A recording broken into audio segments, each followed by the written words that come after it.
Hello, welcome back to my channel. I'm going to keep the intro self-promo thing really short because you've seen the title and you know why we're all here. But hello, if you haven't seen me before, my name's Amy. I'm 15 years old and I'm a singer, songwriter, music-y person from the UK. And I've just self-produced and released my first EP. It's called For When You're Feeling Small and it's available now.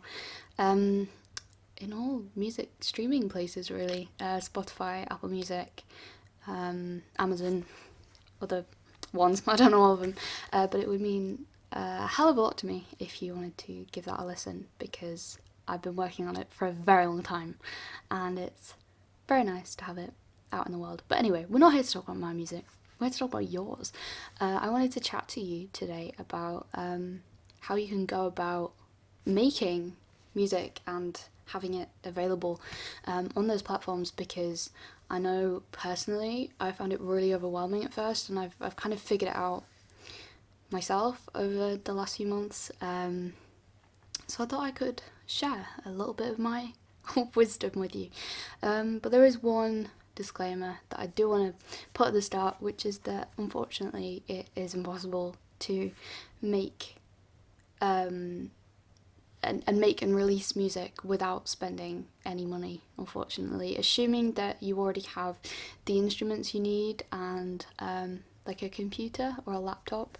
The two things that I'd say you really need to spend money on are a microphone and paying a distributor. And I'm going to talk about distributors later because that is much later in the process. But microphones are essential if you want to make music that sounds nice.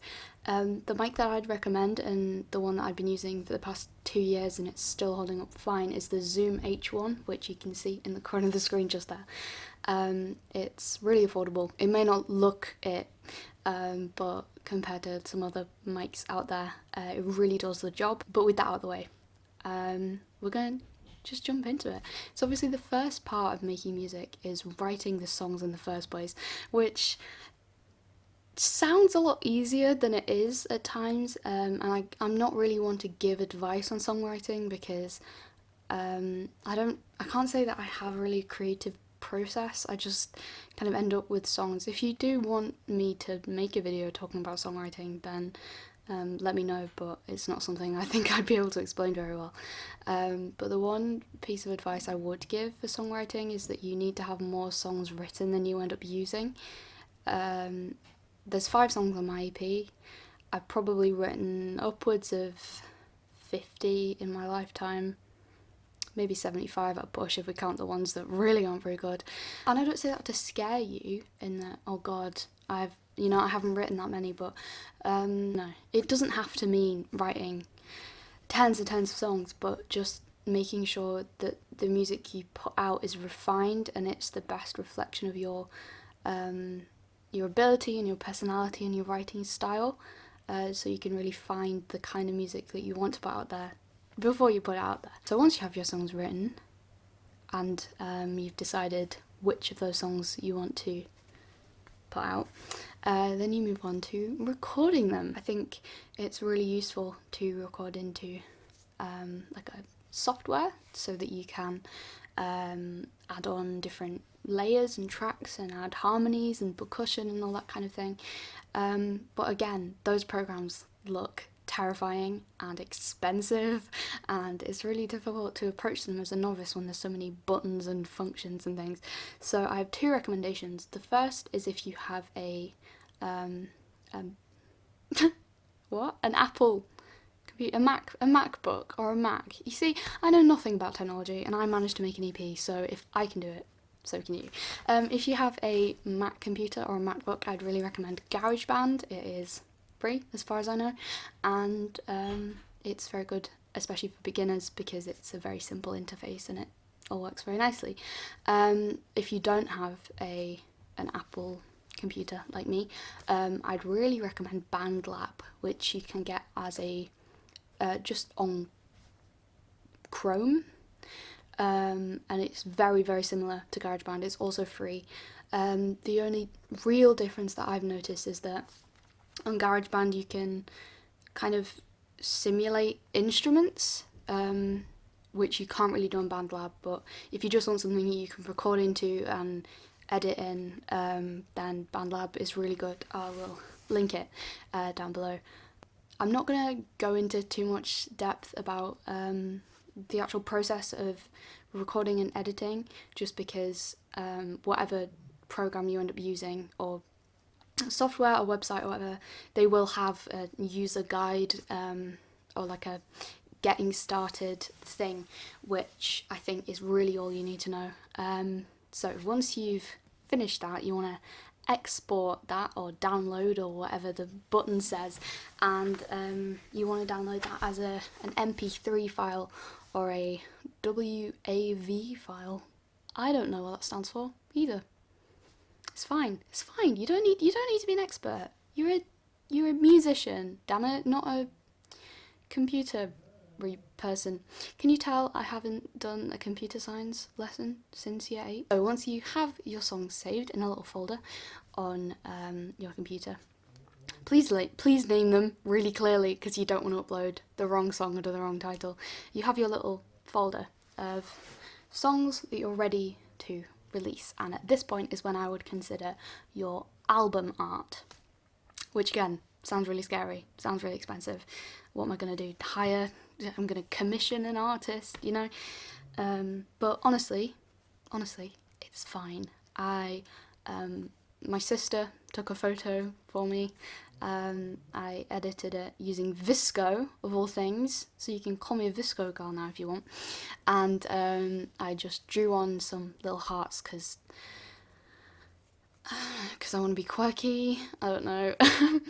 And that did me fine. The one thing I would say it's really important to consider is that you can't use images that you don't have rights to. So please, for the love of God, don't start Googling images. Just don't use anything that you don't have permission to, or it can get messy. I'm not speaking from personal experience here, but it's something that I know is very important.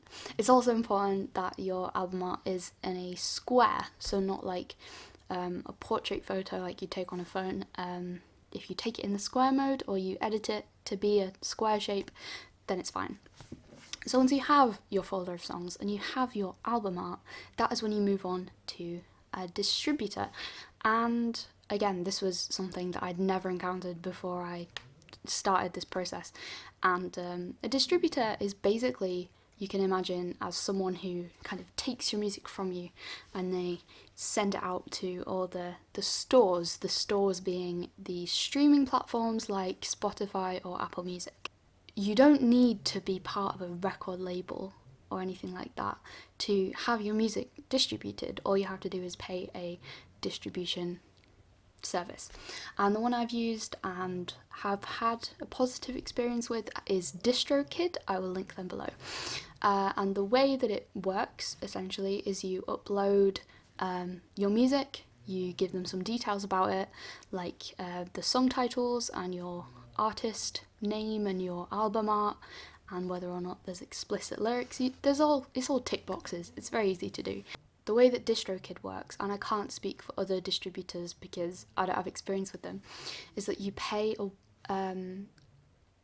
front, you pay a fee, and honestly, I don't know how much it was because it was in dollars, and I'm a Brit, if you can't tell by the accent. I paid for the basic membership to DistroKid, which is really all you need, and that was $19.99, which I think came out to like £16 if you're a Brit like me. So really not expensive, and for that money you can upload as much music as you like in a year, and you get to keep 100% of your royalties, which is the money that you make through streams. Now please don't get excited because you get like 0.001 cents for every stream, so it's not lucrative, put it that way, but it's a cool thing to have done. And essentially all you have to do then is follow the instructions given to you by a distributor, and eventually you press the send button and they're sent. And then all you really have to do then is wait for the music to get into the stores, which varies depending. So I know that it's much shorter for Apple Music than it is for Spotify. Apple Music can be anything, 2 to 3 or 4 days. Spotify might take a week, a few weeks. And if you want your music in TikTok or Instagram stories, it can be maybe 2 or 3 weeks for a push. But it's really not very long, and the whole process, you could go from having no songs to having a published EP or an album or a single in 2 months. And with all this time on your hands in lockdown, it's something you can do. Not that you should feel pressure to be productive in this time, because we're living in a global pandemic, but if you're looking for something to do and you're a small musician, this could be a really great way to pass the time. If you have any other questions about the process, please don't hesitate to ask me them either in the comments or on my Instagram, which is @AmyUkulele. And I'm going to say it one more time, you're going to hate me. This is all you're going to hear from me for the next month, is that I have an EP out.